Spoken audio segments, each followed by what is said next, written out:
আসসালামু আলাইকুম রহমতুল্লাহ। সুপ্রিয় ভাই বোন বন্ধুরা, আশা করি সকলে ভালো আছেন। আমাদের খামারের পূর্ণ সেট আপটা আজকে দেখতে পাচ্ছেন।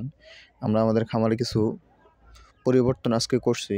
এই যে ওঠার জন্য যে পিছনের পুরাতন যে মাটির বস্তাটা ছিল সেটা ছিঁড়ে বেরিয়ে গেছিলো। এখন আমরা 3টা বস্তা দিয়ে দিছি, উপরের নিচে একটা বস্তা আর সাইড দিকে একটা বস্তা আমরা দিয়ে দিছি। বাচ্চা আসতে আমাদের আর 2-1 দিন লাগবে। তো আমরা কী কাজ ভিতরে করছি সে বিষয়টা ইনশাল্লাহ আপনাদেরকে দেখাবো আর কি।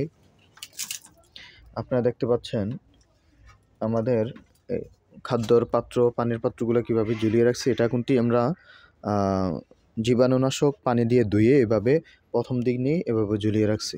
তো আজকে যে কাজটা আমরা করছি, সম্পূর্ণ খামারটার ভিতরে এই যে পানি স্প্রে করি, স্প্রে দিয়ে স্যাভলন স্প্রে করে তারপর আমরা যে ত্রিপালটা বিছাইছি, বিছানোর পর আমরা যেই কাঠের বুশিগুলা দিয়ে সবগুলাকেই শুকাতে দিচ্ছি, যাতে করে এই বুশিটা দিয়ে আমরা ব্রুডিং করতে পারি।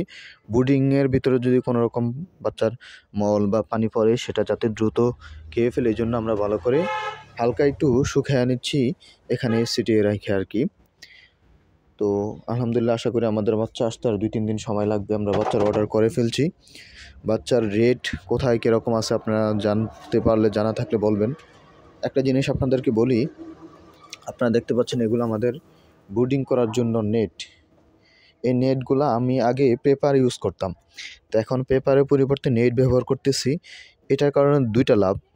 একটা লাভ হলো আমাদের একবারই নেটটা কিনে ব্যবহার করতে পারতেছি বারবার। আর যদি আমরা পেপার ব্যবহার করি তাহলে প্রতি 6 ঘন্টা পর পেপারটাকে চেঞ্জ করতে হয়। কিন্তু এই ইয়েটা আমরা 12 ঘন্টা একবার চেঞ্জ করলে হয়। এই জন্য এটার যেই ফাঁকাগুলো আছে, ফাঁকা দিয়ে বুশিটা উপরে উঠতে পারে না, এমনকি পানিটা খুব দ্রুত কাঠের বুশি খেয়ে নেয়। এতে করে আলহামদুলিল্লাহ বাচ্চাগুলো স্বেচ্ছাতে থাকে না, খুব স্বাচ্ছন্দ্যে সুস্থ থাকে, এমনকি শুকনা থাকে। এটাই হলো আমাদের এই নেটের লাভ। তো আপনারা যারা কে কী দিয়ে করেন, কে নেট দিয়ে করেন, কে পেপার দিয়ে ব্রুডিং করেন, সেটা ইনশাল্লাহ আমাদেরকে কমেন্টে বলবেন। তো আপনাদের কাছে দোয়া রেখে আমরা এই যে আরেকটা জিনিস আপনাদেরকে দেখাই, আমাদের যেই ব্রুডিং করি, ব্রুডিংয়ের ইয়েগুলো আমরা চালের উপরে এভাবে উঠিয়ে রাখি। আর আমরা পর্দাগুলোকে আরও বেশি স্ট্রং করার চেষ্টা করব।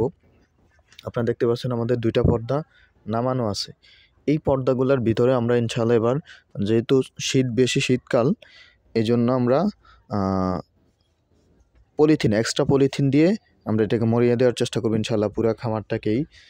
আমাদের খামারটা হলো 17x10, তাইলে আমরা প্রায় 50 থেকে 55 ফিট পলিথিন হলেই আমরা ইনশাল্লাহ মরাইয়া ফেলতে পারবো।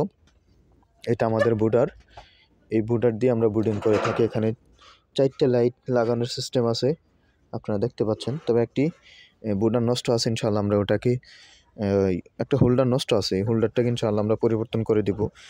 এই যে এই হোল্ডারটা নষ্ট আছে, এই হোল্ডারটা আমরা পরিবর্তন করে দেব ইনশাল্লাহ।